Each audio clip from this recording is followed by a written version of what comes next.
നോക്ക്, ഇത് കണ്ണുകൾ, കാഴ്ചയുടെ ദിവ്യാസ്ത്രങ്ങൾ. ഇത് അടയ്ക്കുകയും തുറക്കുകയും ചെയ്യുന്ന രണ്ട് കുഴികൾ, കുഴികൾക്കുള്ളിൽ ഉരുണ്ട് കളിക്കുന്ന രണ്ട് കോളങ്ങൾ. ഇത് ഈ ലോകത്തെ മുഴുവൻ ജനങ്ങൾക്കുമുണ്ട്, എന്റെ സമന്തകയ്ക്കും. അവളും ഒന്നും കാണുന്നില്ലല്ലോ. സ്നേഹിത, ഞാൻ നിന്റെ സമന്തകയുടെ അടുത്ത് കൂട്ടിക്കൊണ്ടുപോകാം. കൊട്ടാരത്തിലെ അന്തപുരത്തിലോ? അവൾ എവിടെയാണെങ്കിലും അവിടെ. നിനക്കതിന് കഴിയില്ല. ഒരു പ്രാണിക്ക് പോലും കടക്കാൻ പഴുതില്ലാത്ത കൊട്ടാരത്തിൽ നിനക്കെങ്ങനെ കടക്കാൻ കഴിയും? പ്രതിബന്ധങ്ങളെ തട്ടി തകർക്കാൻ എന്റെ കാഴ്ചയ്ക്ക് കഴിയും. സമന്തകയുടെ അന്തപുരത്തിൽ നിന്നെ ഞാൻ കൊണ്ടുപോയാൽ എനിക്ക് കാഴ്ചയുണ്ടെന്ന് നീ വിശ്വസിക്കാമോ? വിശ്വസിക്കാം.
രമണവന്റെ ഒപ്പം താഴ്വാരത്തിന്റെ ഏത് ദിശയിലേക്ക് ഞാൻ വരാം? പാടില്ല. തിടുക്കത്തിൽ സാഹസം ചെയ്താൽ അത് അപകടം. അല്പം കൂടി കാക്കൂ. എന്റെ നിയോഗങ്ങളിൽ ഒരുപക്ഷെ ഇതുകൊണ്ടാകാം. അന്തപുരത്തിൽ അന്യരാരെ?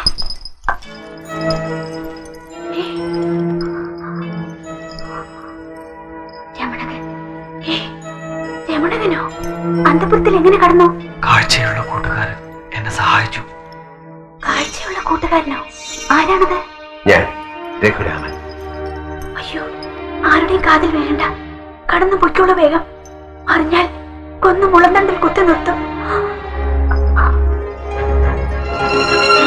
അരുത്. എന്താണിത്? എന്നെ നമസ്കരിക്കരുത്. ഞാനൊരു സാധാരണ മനുഷ്യനാണ്. അല്ല, അങ്ങ് സാധാരണ മനുഷ്യനല്ല. ഈ താഴ്വാരത്തിലെത്തിപ്പെട്ട മഹാഗുരുവാണ് അങ്ങ്. ഈ പാദങ്ങളിൽ ഞാൻ എന്റെ വിശ്വാസം അർപ്പിക്കുന്നു. എന്റെ പ്രഥമ ശിഷ്യൻ. താഴ്വാരം മുഴുവൻ തടവറകളാണ്. വിശ്വാസങ്ങളെ ധിക്കരിക്കുന്നവർക്ക് വിലങ്ങാണ് രാജസമ്മാനം. രഘുരാമ, കാഴ്ചയെപ്പറ്റി പാടിയ നാവുകൾ അറുത്തെറിഞ്ഞ കഥകൾ ഇവിടുത്തെ കൊച്ചുകുട്ടികളുടെ കാതുകളിൽ പോലും ഉണ്ട്. കല്ലെറിഞ്ഞും കുരിശിൽ തറച്ചും കാലിൽ അമ്പെയ്തും പലരെയും കൊന്നിട്ടുമുണ്ട് അല്ലേ? നിങ്ങളുടെ അന്ധതയുടെ കാരണം ഈ പ്രകൃതിയിൽ എവിടെ ഒളിച്ചിരിപ്പുണ്ടെന്ന് എന്റെ മനസ്സ് പറയുന്നു. നമുക്കത് കണ്ടെത്തണം.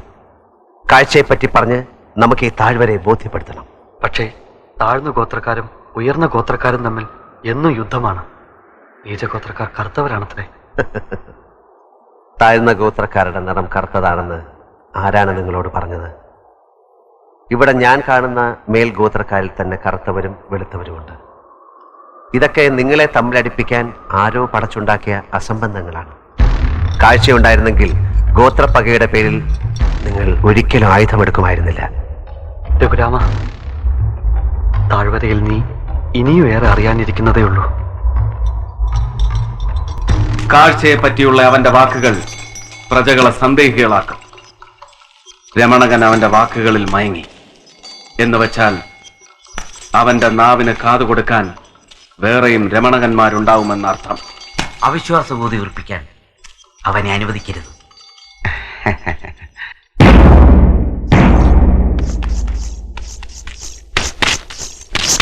വീരവിജയ് വിജയന്ത മഹാരാജാവ് അറിയിക്കുന്നതെന്തെന്നാൽ ഏതോ അന്യലോക സന്തതിയും പിശാചിന്റെ പിൻഗാമിയുമായ ഒരു അവിശ്വാസി ഇല്ലാത്ത കാഴ്ചയുടെ മഹത്വത്തെ വാഴ്ത്തി ഈ മണ്ണിൽ ചുറ്റിക്കറങ്ങുന്നു. അവന്റെ വാക്കുകൾക്ക് കാതു കൊടുക്കുന്നവർ രാജശിക്ഷയ്ക്കർഹർ. അവനെ ജീവനോടെയോ അല്ലാതെയോ പിടിച്ച് രാജസമക്ഷം എത്തിക്കുവാൻ അരുളപ്പാട്. രമണകൻ അനുഭവം പറഞ്ഞപ്പോഴാ ഞങ്ങൾക്ക് വിശ്വാസമായത്. പക്ഷേ അത് പോരല്ലോ. കൊട്ടാരത്തിലെ കൺകാണിത്തറയിൽ തൊട്ടറിയാതെ വസ്തുവിനെ കണ്ടുപറയാനുള്ള പരീക്ഷയിൽ ജയിച്ചാലേ രാജാവ് വിശ്വസിക്കൂ. ഞാൻ തെളിയിക്കും. രഘുരാമ, നിന്നെ ജീവനോടെ അല്ലാതെ പിടിച്ചു കൊടുക്കാനാണ് രാജകൽപ്പന.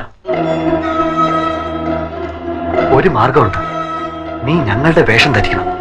അങ്ങയും തലപ്പാവും തൊട്ടറിയുമ്പോൾ അവർ നിന്നെ ഈ ലോകത്തൊരാൾ എന്ന് തന്നെ കരുതിക്കൊള്ളും.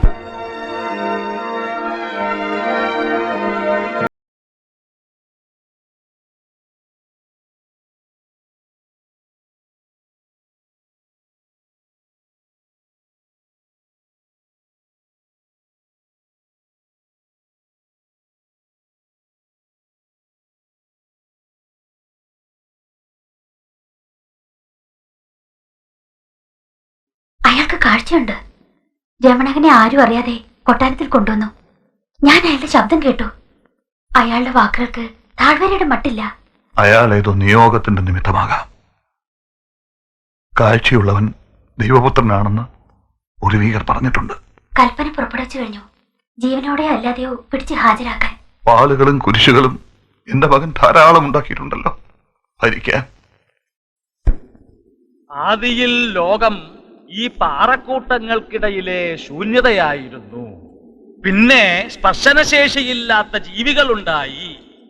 പിന്നെ നാലുകാലുള്ള ആടുകളുണ്ടായി. പിന്നെയാണ് മനുഷ്യനുണ്ടായത്. ഏറ്റവും ഒടുവിൽ മാലാഖമാരുണ്ടായി. ഏറ്റവും ഒടുവിൽ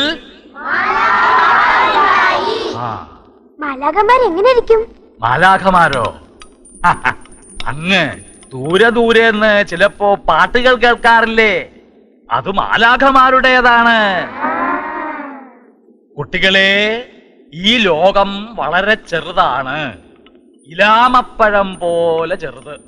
ചുരുക്കത്തിൽ നമ്മൾ ജീവിക്കുന്ന ഈ ലോകം മാത്രമാണ് ലോകം. തെറ്റ്. ഈ താഴ്വാരത്തിന് പുറത്ത് ഒരു ലോകമുണ്ട്. പർവ്വതങ്ങളും പക്ഷികളും പൂക്കളും ആകാശവും മേഘങ്ങളും ഇവയെല്ലാം കണ്ണുകൊണ്ട് കാണുന്ന മനുഷ്യരുമുണ്ട്.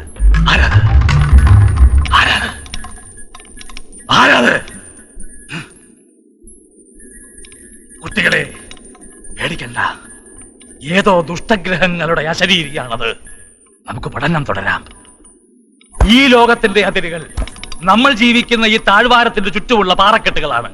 ഈ ഭൂമിയുടെ മുകളറ്റം മൃദുലമായ ഒരു മൂടി മാത്രമാണ്. വിഡ്ഢിത്തം. ഭൂമിയുടെ മേലെ രാത്രിയിൽ നക്ഷത്രങ്ങൾ പൂക്കുന്ന ആകാശം. അശരീരികൾ കാതുകളെ വഴിതെറ്റിക്കാൻ ശ്രമിക്കും. നിങ്ങൾ ഭയപ്പെടരുത്. ശബ്ദത്തിലാണ് ഈ പ്രപഞ്ചത്തിന്റെ നിലനിൽപ്പ്. നാദതരംഗങ്ങളുടെ വേലിയേറ്റത്തിലും വേലിയിറക്കങ്ങളിലും പ്രകൃതിയുടെ വൃത്തിക്ഷയങ്ങളും കാലങ്ങളും ഉണ്ടാകുന്നു. ഗന്ധവും കേൾവിയും മാത്രമാണ് ശാശ്വതമായ സത്യങ്ങൾ. കാഴ്ചയെക്കുറിച്ചുള്ള കേട്ടുകേൾവികൾ വെറും കെട്ടുകഥകൾ. അവയ്ക്ക് കാതു കൊടുക്കാതിരിക്കുക. അവയ്ക്ക് അരുത്. കുഞ്ഞുങ്ങളെ കബളിപ്പിക്കരുത്. ഭൂമിയിൽ ശബ്ദവും ഗന്ധവും മാത്രമല്ല, കാഴ്ച കൂടിയുണ്ട്. അവിശ്വാസികൾക്ക് ഈ ലോകത്തിടമില്ല. ഞാൻ പറയേണ്ടത് നിങ്ങൾ പറയുന്നു. നീ ആര്? രഘുരാമൻ, സത്യം പറയാൻ നിയോഗിക്കപ്പെട്ടവൻ. താഴ്വാരത്തിന് അതിൻ്റെതായ സത്യങ്ങളുണ്ട്. അറിവില്ലാത്തത് നിഷേധിക്കുന്നവൻ അഹങ്കാരി. അസംബന്ധം പുലമ്പാതെ പാഠശാലയിൽ നിന്ന് കടന്നുപോകും. കാവൽക്കാരുടെ കാതുകൾക്ക് കുന്തമുനകളുടെ മൂർച്ചയുണ്ട്. കുട്ടികളെ, ദുഷ്ടാത്മാക്കളുടെ അസത്യവചനങ്ങൾ ശ്രമിക്കരുത്. ഇന്നലെ പാഠം വേണ്ട. പൊക്കളോ പൊക്കളോ.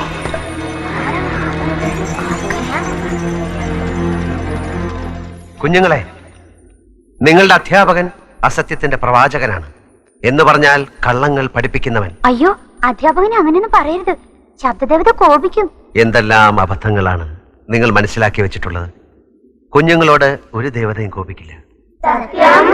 സത്യം. കുഞ്ഞുങ്ങളെ, കണ്ണെന്നാൽ എന്താണെന്നാണ് അധ്യാപകൻ പഠിപ്പിച്ചിട്ടുള്ളത്? നമ്മുടെ മുഖത്ത് 2 കുഴികളിൽ കിടക്കുന്ന ചെറിയ 2 ഗോളങ്ങൾ വെറുതെ ഉരുണ്ട് കളിക്കും. അല്ല, ഈ ലോകത്തെ കാണുവാനുള്ള ദിവ്യമായ അവയവമാണ് കണ്ണുകൾ.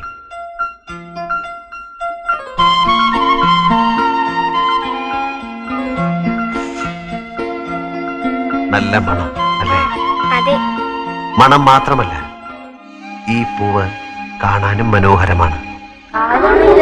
പൂക്കൾ മാത്രമല്ല, മേലെ മാനം, അതിലൊഴുകി നടക്കുന്ന മേഘങ്ങൾ. രാത്രിയിൽ അവിടെ നക്ഷത്ര കുഞ്ഞുങ്ങൾ പറക്കും. പകൽ 7 വർണ്ണങ്ങളുള്ള മഴവില്ല് വിരിയും. ഈ മണ്ണിൽ കിലുകിലേ കിലുങ്ങുന്ന നദികൾ, മഞ്ഞുമൂടിയ പർവ്വതങ്ങൾ, അങ്ങനെ എന്തെല്ലാം ഉണ്ടെന്നോ കാണാൻ. പിന്നെന്താ ഞങ്ങളൊന്നും കാണാത്തത്? അതാണ് കുഞ്ഞുങ്ങളെ നിങ്ങളുടെ വിധി. കാണാത്ത കണ്ണുകളുമായി അന്ധതയിൽ അലഞ്ഞു തിരിയാനുള്ള ദുർവിധി. പറഞ്ഞതൊക്കെ ഞങ്ങളെ കാണിക്കാമോ? അതിനുള്ള വഴി എനിക്കറിഞ്ഞുകൂടാ, പക്ഷെ ഞാൻ കണ്ടെത്തും ഒരിക്കൽ.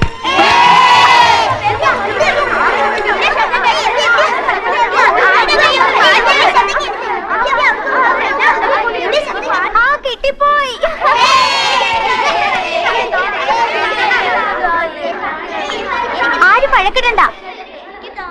ഇത് നമുക്ക് കാഴ്ചയുടെ കഥ പറഞ്ഞെന്ന് ഏട്ടന് കൊടുക്കാം. ഇത് ഇലാമപ്പഴമാണ്, നല്ല സ്വാദാ. ഏട്ടന് വേണ്ട, നിങ്ങളെല്ലാവരും കഴിച്ചോളൂ.